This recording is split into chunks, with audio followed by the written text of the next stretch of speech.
ตัวสุดท้ายกนออกเนี่ยថ្ងៃនេះមកជួបជាមួយនឹងបងជូទៀតហើយយើងនឹងរៀនអំពីសត្វបក្សី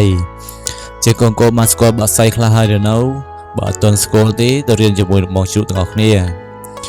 សត្វនេះយើងហៅថាសត្វអូទ្រីសកូនអ្នកឃើញអូទ្រីសទេអូទ្រីសគឺជាសត្វដែលធំអូទ្រីសមនុស្សអាចជិះបានព្រោះវាមានមាឌធំចំណែកសត្វនេះវិញយើងហៅថាសត្វក្ងោកសត្វក្ងោកគឺជាសត្វដែលមានរោមស្អាតពេលវាបើករោមមកវាមកគឺស្អាតមែនទែនណាសត្វក្ងោកបន្ទាប់មកទៀតសត្វនេះយើងហៅថាសត្វអិនទ្រីសត្វអិនទ្រីគឺជាសត្វដែលធំហើរនៅលើទីដែលខ្ពស់ហើយរស់នៅក្នុងព្រៃដែលជ្រៅអញ្ចឹងកូនស្គាល់ហើយទៅយើងហៅថាអិនទ្រីរីឯសត្វនេះយើងហៅថាទីតុយយើងតែងតែចងសក់ទីតុយចំណែកសត្វនេះវិញយើងហៅថាសត្វសេកសត្វសេកមានច្រើនពណ៌មានពណ៌បៃតងពណ៌ក្រហមពណ៌ផ្សេងទៀតតែសេកនេះមានពណ៌បៃតងរីឯសត្វនេះវិញយើងហៅថាសត្វត្រសេះសត្វត្រសេះគឺជាសត្វដែលពូកែចឹកខៃដើមឈើធ្វើជាសម្បុកដើម្បីរស់នៅចំណែកឯសត្វនេះវិញគឺជាសត្វក្រួច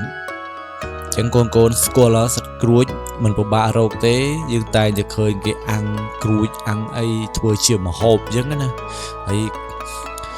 បន្តមកទៀតសត្វនេះយើងហៅថាសត្វលលោក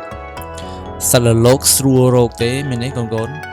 សត្វលលោកមាននៅតាមភូមិតាមអីយើងតែងតែឮសំឡេងវាយប់ហើយសត្វលលោក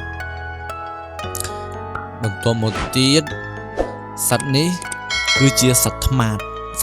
វាតែងតែស៊ីចំណីរបស់វានឹងគឺសាកសពស្អុយសត្វណាដែលងើបស្អុយគឺជាចំណីរបស់ថ្មាតហើយណាចំណែកសត្វនេះវិញយើងហៅថាសត្វក្អែកមានពណ៌ខ្មៅចឹងសត្វក្អែកវារស់នៅតាមព្រៃដែរវាមានពណ៌ខ្មៅរីឯសត្វនេះមានពណ៌ស